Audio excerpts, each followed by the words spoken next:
What's going on, guys? Welcome back to another episode of Sold Out, and on today's episode I'm bringing you a video that I was excited to do. We see the leaked images of the Nike GT Cut 2, and honestly I just was not feeling it when I seen the leaked images. That happens a lot. The leaked images look like more, I don't know, they just look more fatter, thicker.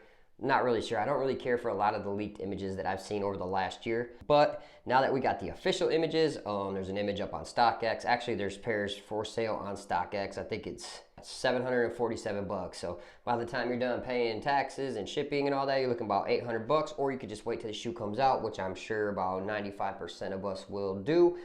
And I actually like the shoe now. Now, would I take the GT Cut 1 versus the GT Cut 2? Probably gonna take the GT Cut 1. Now that's because I've had the GT Cut 1 in hand. I had the Think Pink colorway, or like the breast cancer colorway, and then I had the Blue Void colorway. I actually sold both of those pairs. I wish I hadn't sold the Blue Void pair. The Think Pink one, I think I ended up getting like 800 bucks for, so I couldn't say no to that. I don't think any of us would have. So yes, I got off that pair. Now onto the Nike GT Cut 2. As far as it goes with resale, I'm not sure the resale value will hold as high on the GT Cut 2s. I could be wrong, but I'm gonna grab a couple pairs. I know that for sure. I made a mistake getting rid of my Blue Void pair. I really wish I would have kept those. I absolutely love the GT Cut 1, and for the most part, the GT Cut 2 looks similar, a little bit difference on like materials and stuff like that. So we will hop right into this. So the first photo I'm gonna show you guys is the leaked image version. Then we'll switch over to the one that's like kind of on StockX. Obviously we know that's the official version, which is kind of like the infrared, blackish, grayish colorway with the white check.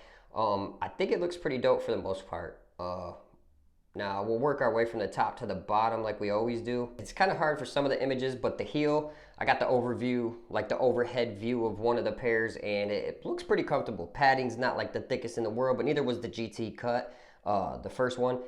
I think it's gonna be very comfortable, just like the GT Cut 1 was. Heel slipping comfort looks like it's gonna be a beast. Heel lockdown looks like it's gonna be a beast. The heel counter on the back is definitely a beast. It looks pretty sweet too. I like how they added that plastic shield kind of around the back of the heel part. I think that looks pretty dope. Now down onto the laces. Laces look about the same as the GT Cut 1. The tongue on the GT Cut 2 is different from the GT Cut 1, and I absolutely love the tongue. The tongue, I will try to get an overhead image.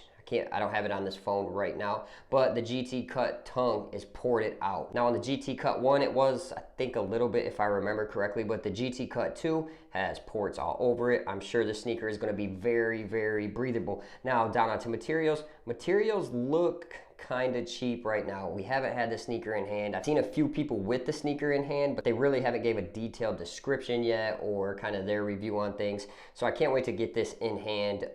Probably have to get an overseas order just to get it here first, which I'm okay with that. I don't mind paying a couple $100 for the GT Cut 2. But yeah, the material looks like a very thin mesh. I don't know what's underneath that. I don't know if they have like support underneath that. It looks like the Nike check on the side is plastic. That might help a little bit, but there's not a lot of plastic on the front, like the forefoot area. Now on the back half, definitely support, which is great. Should be great ankle support as well. But yeah, materials, guys, it kind of looks cheap. I hope it holds up. There's a few things I didn't like about the Nike GT Cut 1. You can see in the video where they put that small Nike check on the toe box. It's right where your toes bent. So that thing creased like, I think, a couple hours into the first time I wore them. But with this sneaker, it does not look like that's gonna be an issue. Now down onto something I'm most excited about with the sneaker, the Air Zoom Strobel. They're sticking with the Air Zoom Strobel. Second, they have a drop-in React midsole, which looks very comfortable. Looks like they put a liner on it this time. The other one did not have a liner, and it was sticky to me. I never had no slippage, even when my foot got hot, or I never had no issues with that slipping. But on this, I think that will help it a little bit. Underneath that React midsole is a Hexagon Air Zoom bag. That's gonna be crazy. You're gonna have the Air Zoom Strobel, the Hexagon Air Zoom bag, and then you're gonna have that React on top in the back. So heel impact for the back half of the shoe is probably gonna be maximum impact protection. I think this sneaker is gonna feel great on foot. It's gonna be very comfortable, even if you don't hoop in it. I think just for wearing it around, you're probably gonna have a lot of cushion in that back half of the shoe. And then in the front, you're still gonna have that kind of close to the court feeling because the way the React thins down on the front.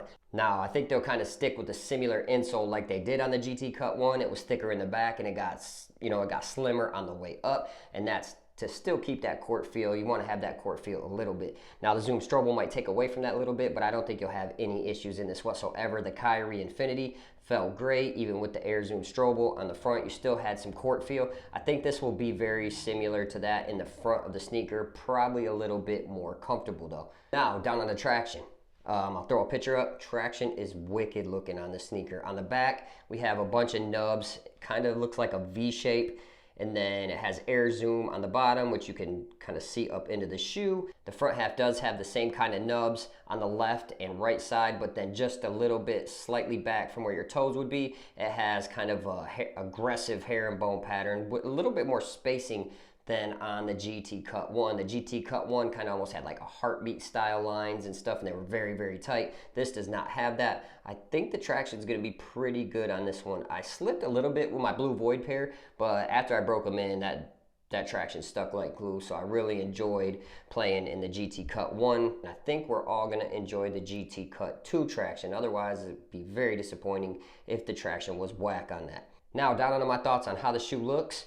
I absolutely thought it was whack when I seen the leaked images, but then I seen a pair where they're in a locker room. I don't know if this is at a university, college, overseas, pros. I'm not sure where this is at, but it looks very, very clean. It looks dope. It doesn't look like poofy, like kind of like the leaked images thing. And this is the black, gray, white infrared pair pretty much. We'll talk about the other pair, which is, some people call it the Grinch pair. I guess it's called the Barely Green pair.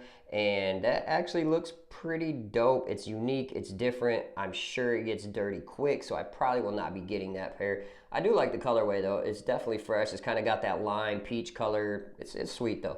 And then for the other colorway, it's kind of like an icy colorway. It almost reminds me of kind of like a ice pattern, not fire, but ice.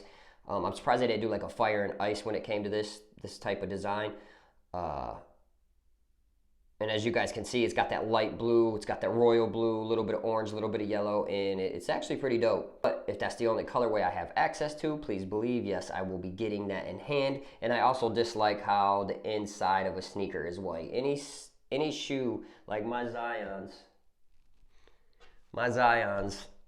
the sweat just gets to it. And with this hugging the back of your Achilles, like how I think it's gonna, you're definitely gonna get this yellowed here in a couple weeks with all the sweat you're probably dripping from your legs and all that kind of stuff. So I don't really want a sneaker with the white interior, but I will if I have to. So yes, guys, I probably will be getting 2 pairs just in case the crazy stuff happens and they're selling for $3, $4, $5, $6, $7, $8, all the way up to $1,000. I will be getting a couple pairs. I'd like to get a couple pairs of that dark color just to kind of have stashed in case, you know, they kind of are limited on the release. I wish they would have did more of a release with the GT Cut 1s, and who knows, they still might be releasing GT Cut 1s when these come out. I don't know if they're going to do any more colorways or they're just going to call it quits on the one, but if that's the case, the price on the ones are probably going to go up even higher because they are not making them no more. So I will be trying to get a pair of GT Cut 2s for my personal bag and to bring you guys on the channel. So this has been my rundown of the official images of the Nike GT Cut 2, guys. I hope you enjoyed, and we'll catch you on the next episode of Sold Out. Peace. Money coming, money go. I've been at it on the low. Trapping out of where I live. I keep seeing the leaders doing this. We talking planes and maybe seeing you.